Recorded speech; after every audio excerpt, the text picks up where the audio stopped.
అందరికీ నమస్కారం. ఫస్ట్ మాట ఇచ్చినట్టుగా ఎస్సీ వాడలో గోరేపించడం జరిగింది. ఈరోజు పూలంపల్లి గ్రామ పంచాయతీ ప్రజలకు తెలియజేయనిది ఏమనగా అందరికీ పేరు పేరున మమ్మల్ని అత్యధిక మేయర్తులు గెలిపించిన ప్రజలకు ధన్యవాదాలు తెలుపుకుంటూ, మరి నాకు మా భార్యకు దర్శన ప్రజలకు మరి ఉంగరం గుర్తు కేటాయించిన మొట్టమొదటి వచ్చి ఇదే పోషమ్మ తల్లి దగ్గర మా గుర్తులను పెట్టి మా యొక్క ఎన్నికల ప్రచారం ఇక్కడి నుంచి ప్రారంభించడం జరిగింది. ఇక్కడ ఉన్నటువంటి వార్డు మెంబర్లందరినీ ప్లస్ నా భార్యని సర్పంచ్గా అత్యధిక మెజార్టీతోటి గెలిపించడం జరిగింది.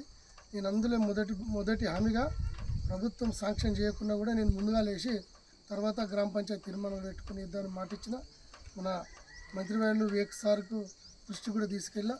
మంచి పనిగా చేయన్నాడు.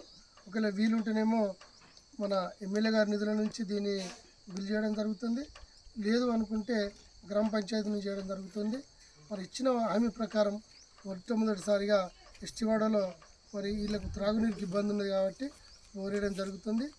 ముందు నేను ఎన్ని ఎలక్షన్ హామీలు అయితే ఎన్ని ఇచ్చినో అవన్నీ కూడా మీ అందరి ఆశీస్సులతోటి దేవుడి సాయంతో ముందుకు తీసుకెళ్తానని మరొకసారి హామీస్తున్నాను.